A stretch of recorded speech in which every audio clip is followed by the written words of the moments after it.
something slightly different, whether it be a maths game or a particular fun maths paradox proof related thing. But tonight we're going to be doing one of my favorite areas of maths, and that is a little bit of optimization, or if you're American, you might change this letter right here to a Z. But I'm English, I'm from Britain, so I use an S. And optimization is one of my favorite areas, as I said, because I love calculus. And optimization uses a wee bit of calculus, along with some other algebraic techniques that I'm going to delve into in tonight's video, as well as solve some problems, do some examples a little bit later on. But for some of you, you may not even know what optimization even is, especially in mathematics, in which case, do not worry. We're going to kick things off basic tonight and start off with what it means and go through how it works in maths, and all whilst helping you all relax, maybe even fall asleep. So I hope you all enjoyed tonight's video, and if you do, why not consider giving it a big thumbs up? Would really mean a lot to me. And why not consider subscribing if you're new? We are so close. I think like 100 subscribers away from 10,000 subs, and that would just be an incredible milestone for this channel. So without further ado, let's get into some optimization. And yes, before you all pointed out, I am recording this pretty late, and I've seen a few comments asking me to change the color of the paper to black, so it's slightly easier on the eyes, and whilst I can imagine it probably is, unfortunately I don't quite like the look of the black paper with white sort of drawing. I just don't think it looks as nice as a light background with colors on it, because I think, black coloring on a white background with blue and red just looks so much better, and trust me, it does. I've tested it before in a video and I didn't really like it, so I hope you can all understand. That being said though, I have changed the paper to be this sort of grey color, so it is somewhat darker. It's definitely not completely white. Anyways, what is optimization? Let's begin with a little bit of a definition of optimization, because you may think you know what optimization is, and that is, finding the best possible way of doing something, and essentially that is what it is in maths. But to get into the technical definition, we would say that in mathematics, optimization is the selection of the best element based on a particular criterion from a set of available alternatives. Now that might sound a bit weird to you. You might not have even understood any of it, in which case do not worry. I'll try my best to explain it. What that sentence basically means, there's a lot of big words in there, is that in maths, to optimize something, for example, let's say I'm trying to find the best way to walk from my apartment to the shops. In mathematics, optimizing is looking at all the different ways I can walk to the shops. I could walk down one road and then down another road and then down one last road, or I can walk down this long road and then come back up, or obviously, as you can imagine, possible, if you can, is just walking in a straight line, taking the hypotenuse, if you will, which isn't always available in real life. Optimization is picking the best possible way of doing it. So in that example there would be the fastest way, or the shortest distance from my apartment to the shops. So optimizing would be finding the minimum distance, in that case, from the set of available alternatives. So the set in that case would be all the other possible ways for me to walk to the shops. In most cases, optimization involves minimizing or maximizing a function systematically by choosing input values within an allotted set and finding the function's value. That is incorrect grammar there from myself. There should be an apostrophe, the function's value. Now, again, what does that mean? Well, to go back to, let's pick a different example, because we're talking about minimizing and maximizing. Let's talk about maximizing. Let's say I'm finding, for example, in optimization, because we are minimizing or maximizing a function systematically from the input values. Let's say we have a set of numbers, 1, 2, 3, 4, and 5, and we have some function, I don't know, 3 times x, and x is the list of numbers in that set. To maximize our function 3x, we are looking for the biggest number in our set, that when we substitute it in, we get the largest number possible. If we're minimizing, we do the opposite, we find the smallest number. So as you can see in this final bit here, I've said we essentially determine the best available value of the function in a domain. So if we're maximizing, we find the best number possible to give us the maximum value. And if we're minimizing, we find the best number possible to minimize. So to go back to my walking to the shops, if we were minimizing, we are finding the best available route for me to take. That would be not only the quickest, but minimizing the distance walked. Now I have written a little bit about differentiation, because, as I said, optimization involves a little bit of calculus. But why do we differentiate when we do optimization? Well, we can use differentiation to help us find these best available maximum and minimum values to optimize a function. So let's say we take my walking to the shops example.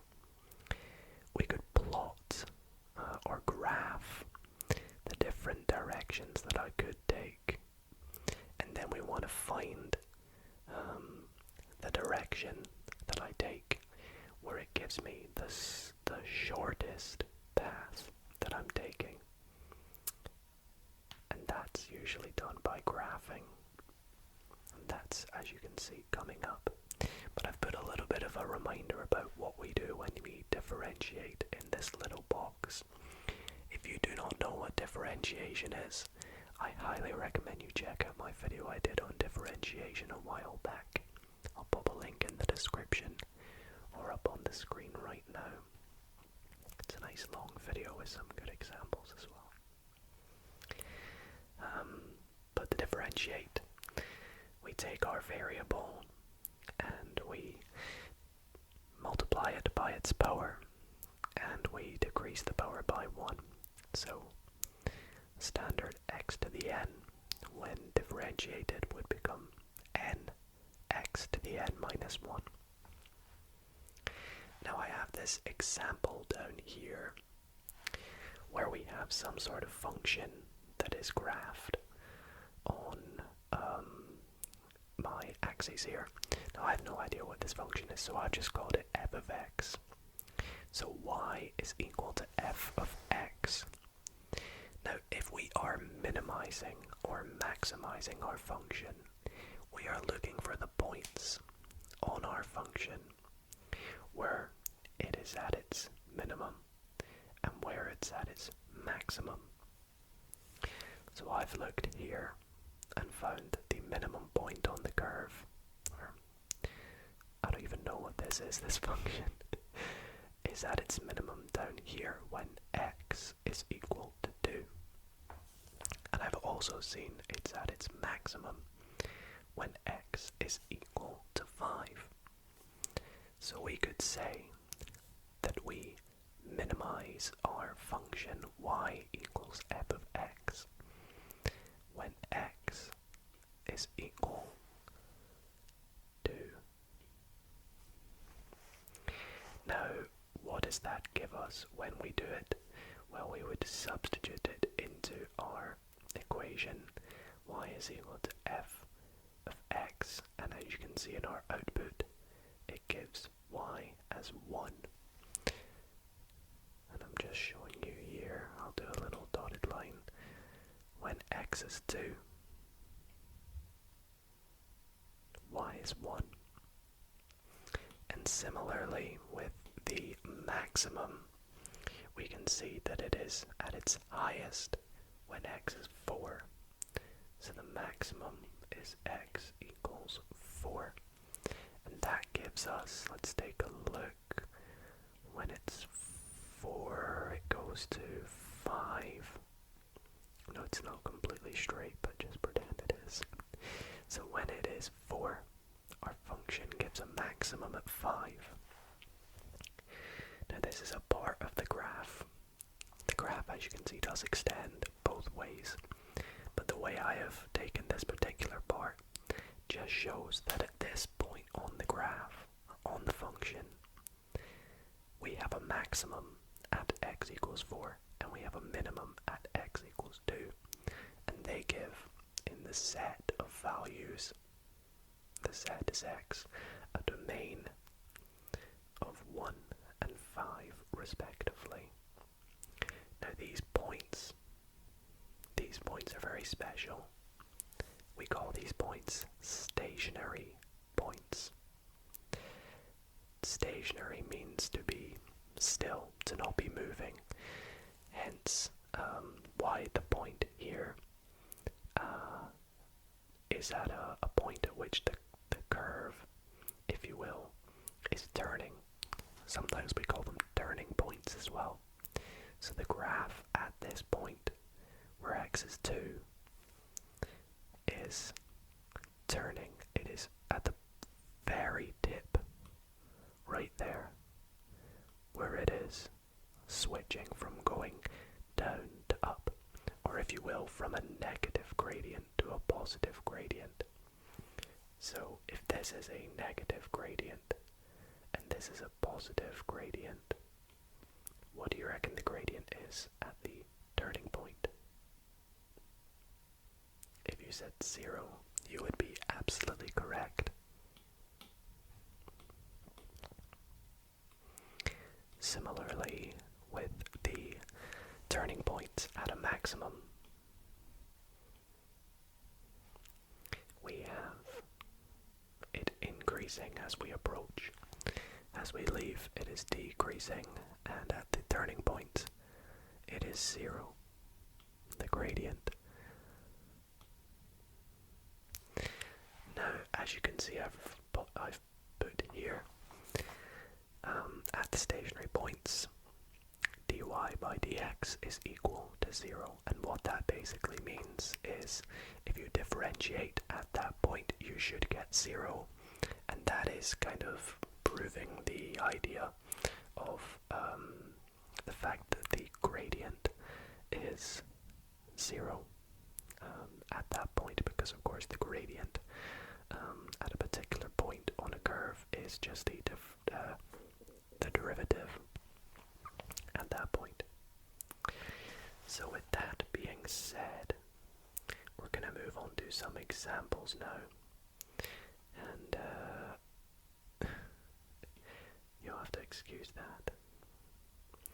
So, we're going to begin with this first example here. And let's take a look at what we've got.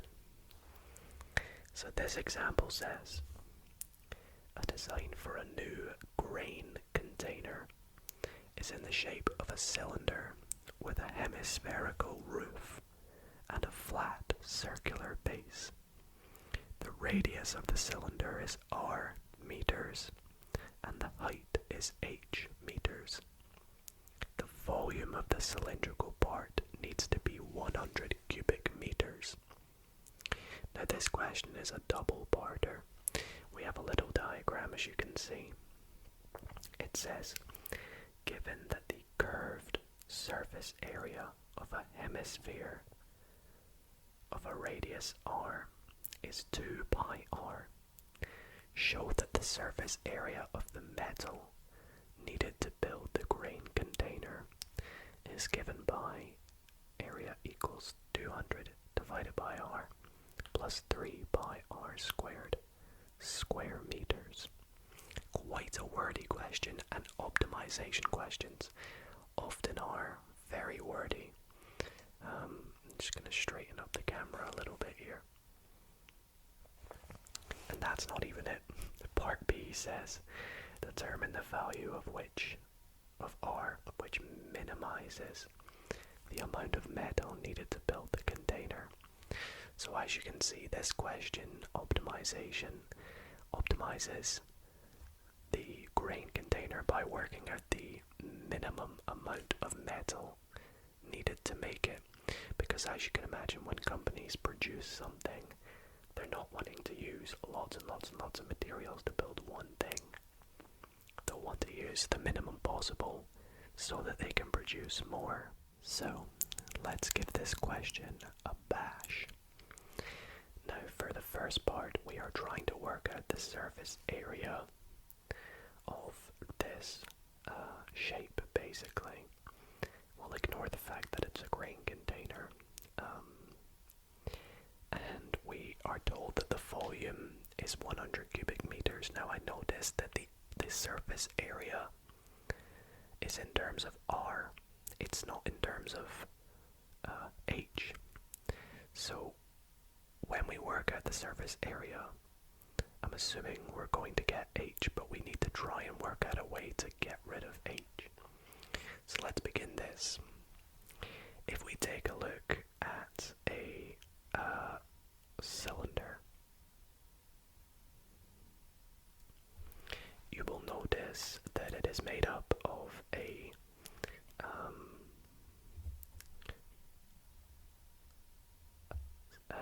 circle on top and a circle on the bottom, and also this middle part, which if we cut down the middle like this, we would just get a long strip like so. Now we can actually ignore one of these because it is included within the hemisphere. So all we need to do for the cylinder, imagine this cylinder has no top on it. We're trying to work out the surface area of these two parts. Now that is just the area of both of them combined. So what is the area of a circle? Well, let's do area of a circle. That's just pi r squared. And then the area of, we'll just put cil, is, well, it's the area of this thing. And that is h I, as you can see. And then the bit across the top, well, if we were to unravel it, it would just be the diameter of the circle. Now the diameter of a circle, not the diameter, sorry, the circumference. It's late. Now the circumference of a circle is pi d. Now because we aren't really talking about the diameter, we're talking about radius, we'll call diameter minimises 2 pi r to the radius times pi. So therefore the area of the cylinder is going to be 2 pi r h. And then when we combine these, well, we have one final area, and that is the area of the hemisphere. And we're told that that is 2 pi r squared. So the total surface area, which they have just called A, is going to be, when we add them all together, so we have 3 pi r squared plus, and we have 2 pi r h. Now this kind of looks like what they've put. We've got the 3 pi r squared, but we don't have the 200 over r. So we need to somehow change this bit to 200 over r. How can we do that? Well, let's try and interpret h in a different way. In the question they tell us that the volume of the cylindrical part needs to be 100 cubic meters. So therefore we know that the volume of the cylinder equals 100. Hold on, I'm just going to fix my microphone a little bit.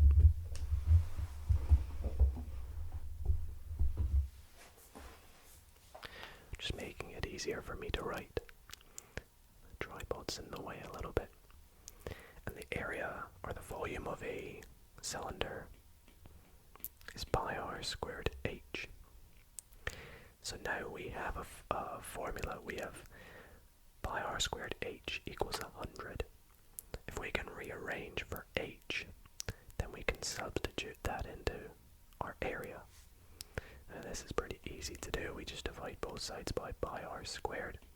We get 100 over pi r squared is equal to h. So therefore, the area is equal to 3 pi r squared plus 2 pi r multiplied by 100 over pi r squared. Now that's still not what we're after. We can do a bit of cancellation here. This will cancel out with this and the 2. So we'll be left with area is equal to 3. Actually, I'm going to write this part first because that's what they've done.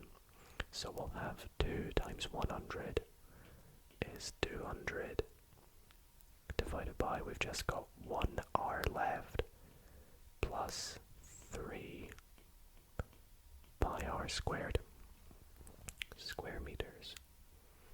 I'll just put meters squared. And that is exactly what they're looking for. So that was quite good. A bit, here and there you got to do a lot of little bits of working there to get it, but it's quite good at the end of the day. And moving on to part B, determine the value of R, which minimises the amount of metal needed to build the container.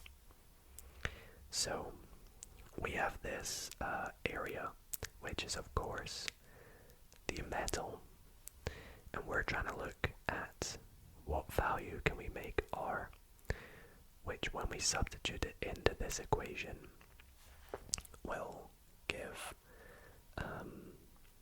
A to be as low as possible. Now if you remember back when we talked about our graphs, our minimum, we're trying to find a value of X, or in our case it's R, because now it's turned into R and A. So we're trying to work out what value of R can we input that will give us A as low as possible. So let's give this a go. So if you remember, they occur when the stationary points occur when this is the derivative of a is equal to 0. So the derivative of a, and really we should be doing a dashed r, is, well, I'm going to rewrite this to 200r minus 1 plus 3 pi r squared, just to make it easier to derive. So we bring the minus 1 down to the front, we get minus 200 r to the minus 2 plus 3 times 2 is 6 pi r, and then 2 minus 1 is just 1. And again, I'm going to rewrite this. I'm just going to bring the positive to the front and put this as a fraction again. Now stationary points occur when a is equal to 0, or a dash is equal to 0, which implies that 6 pi r minus 200 over r squared is equal to 0. Now I don't like this fraction, so I'm going to multiply everything through by r squared to help us, because what we need to do now is solve for r. And solving for r will help us determine if it is a minimum, which is what we need. So let's multiply everything through by r squared. 0 times r squared is 0. 6 pi r times r squared is r cubed minus 200. And now we just need to solve for r. So 200 equals 6 pi r cubed. And it should be pretty easy to see. The r is just going to be the cube root of, oh gosh, why did I think that would snap into place? Of 200 over 6 pi, or 100 over 3 pi, same thing, just dividing by 2. So that is r, but we could just say that r, by the way, got my calculator because that is definitely not a numerical value. We want to give this in the cube root of 100 over 3 pi. We want to give this in a numerical value because you can't say we have 3. We want the radius to be the cube root of 100 over 3 pi. I mean, you could, but it's just nicer to give it as a decimal. So let's round it to 2.2, if you will. So we want the radius to be 2.2 meters to get a minimum amount of metal. But how can we prove that this gives us the smallest value? Well, this is where we work out if we want to prove basically that when we substitute this in to our value for a, that we get the smallest value. So what we do now is we want to look at values of r, and we also want to examine what the derivative is at that point, and that will tell us what the slope, or the gradient, we'll call it the gradient. And I'm going to write m for gradient is at that value. So let's make this here. Now this is called a nature table because it tells us the nature of the gradient. So in the middle point, we're going to look at the cube root of 100 over 3 pi, which remember we said is 2.2. We want to look at what this curve. Now the curve might look something like, I don't know, this at that point.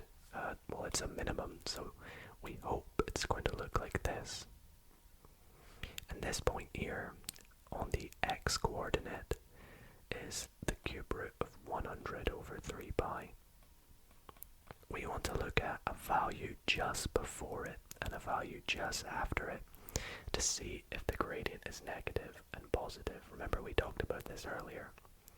So a point just before 2.2, let's go with 2, and a point just after it, let's just go 2.5, and we want to substitute them into our value for a prime, the derivative.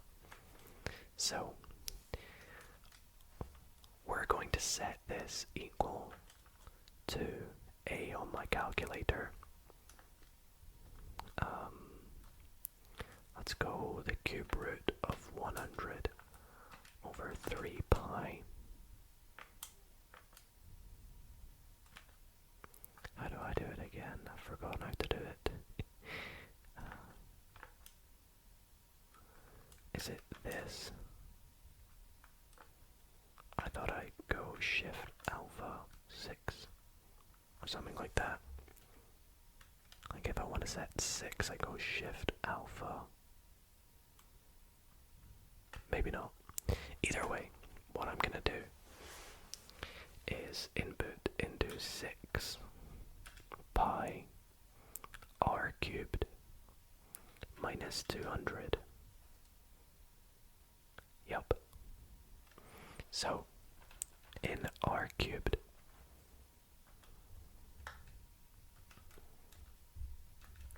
we're going to substitute, well, we know this is going to give us 0, so we want to work out what 2 gives us. It gives us a negative value. We're not bothered about what this number actually is, just if it's negative or positive. And then we put in just after, which in our case we've gone with 2.5. It gives us a positive value. So we have a positive. So therefore we know the gradient is going to go negative, then it's going to go across, and then it's going to go positive, which looks like that. So therefore we know that this value here for r, 2.2, is going to be a minimum. And that is the value for r. So a lot of work, as you can see, but they are big questions. So hopefully with that in our minds now, we can move on to the second example, which now that I've changed the color of the paper looks a bit weird. Previously it was white, so you didn't notice the fact that I'd moved things about. So we'll go on to example 2 here. What does example 2 say? It says a zookeeper wants to fence off 6 individual pens. So we have 1, 2, 3, 4, 5, and 6. Each pen is a rectangle which measures x meters by y meters. Yep. Part A says express the total length of the fencing in terms of x and y. The second part to part A says given that the total length of fencing used is 360 meters, show that the total area A in meters squared of the 6 pens is given by 240x minus 16 over 3x squared. And then for part B we're doing a maximum. We want to find the values of x and y, which give the maximum area, and write down this maximum area. Okay, so how are we going to tackle this? Well, first part, express the total length of the fencing in terms of x and y.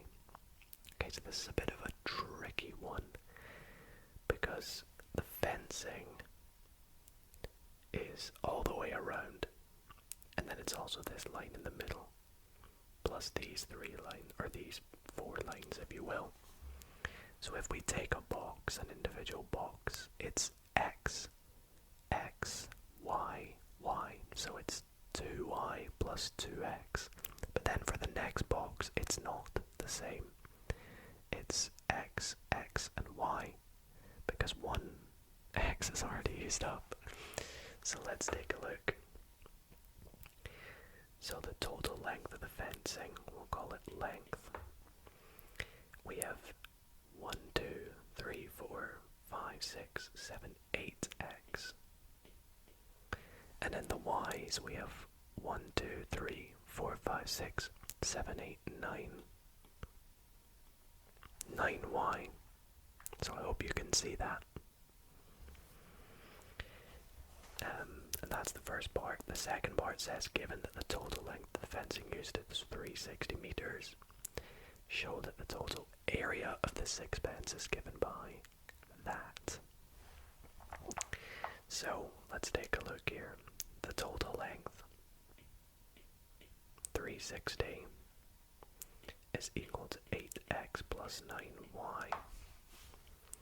Now we want to try and work out the area. Now the area of one box, one pen.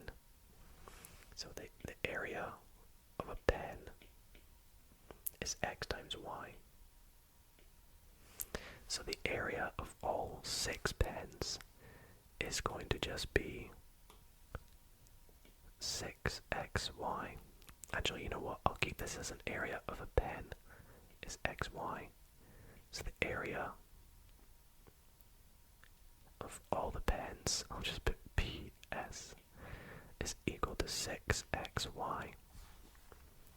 Now 6xy is equal to this thing here. But we don't want it in terms of that. We don't want y, do we? We want to try and get rid of y, so how can we do that? Well, I guess what we do here, we want to try and work out y in this case. I'm just double checking, so x times y, 6xy, yep. And that equals 360. Yeah, so what we want to do here is try and express this in terms of just x.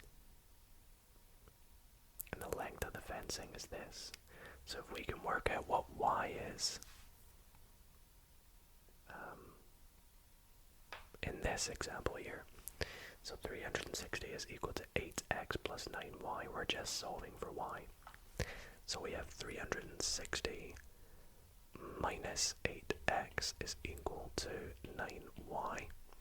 And then we're just going to divide by 9. So 360 divided by 9 is 40. Minus 8 over 9x is equal to y. And then we're going to substitute it into our area of the pens, which they have just called area. So therefore, the area is equal to 6x times 40 minus 8 over 9x. So now we just expand this.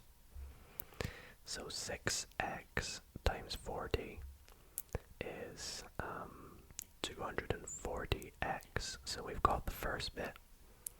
And now the second bit, we're going to have an x squared, and we're going to have 6 times 8, 24 divided by 9 simplifies to 16 over 3. 48 divided by 9 simplifies to 16 over 3. So minus 16 over 3, and then x times x is x squared. So that's the second part done. You can see we're getting a little bit quicker at it now. Sort of becomes second nature, if you pardon the pun. The last part, find the values of x and y, which give the maximum area, and write down the maximum area. So the way I think of this is if we can find the maximum value of x, we can substitute this into y to find the maximum y. And then to find the maximum area, we substitute all that back into 6xy. So 3 steps. The first step, we'll label 1. Let's find the maximum value of x first. So remember, it occurs when the derivative is equal to 0. So a dashed x equals 0, which equals, let's derive this. Well, we have 240 minus, so 16 over 3 times 2 is 32 over 6, which simplifies to 16 over 3 kind of nicely. Am I being an idiot? I think I am. Because I think, yes, it's 32 over 3 that we're simplifying. I am being an idiot. So it's 32 over 3x because we're multiplying it by 2. Not 2 over 2. So, now that we've done that, we want to solve for x. So we have, first, a fraction. We're going to get rid of that. So we're going to multiply everything through by 3. And at the same time, we're going to take this to the other side. So we have 32x is equal to 240 times 3, which is 720, I want to say. And therefore, x is going to be 720 divided by 32, which is 45 over 2, which is 22.5. Now, I don't actually know if I've got this right. I hope so. Is it meters? I can't remember if it's meters. Yep. But again, we can check if we've got this right.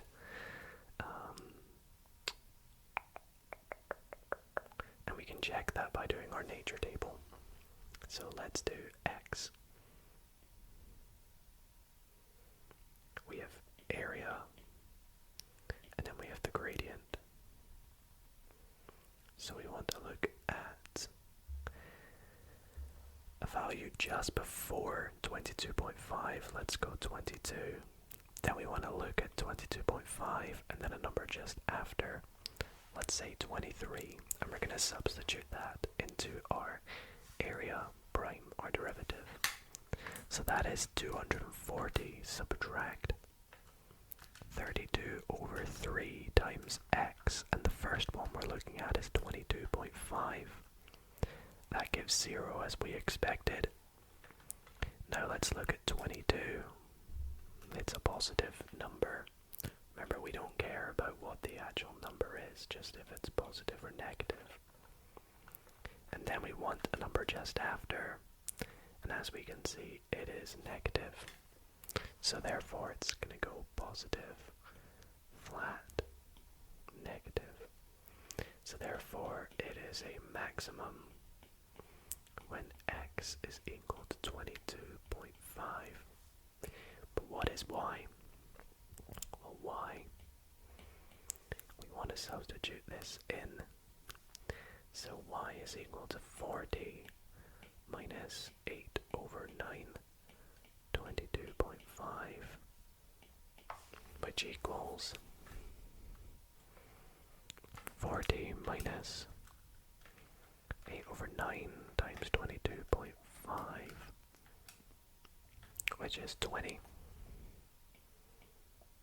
which is its maximum. And therefore the maximum area, the last part of the question, the maximum area we said was 6xy. Again, we could use this big thing here, but I'm going to use 6xy, which is 6 times 22.5 times 20, which is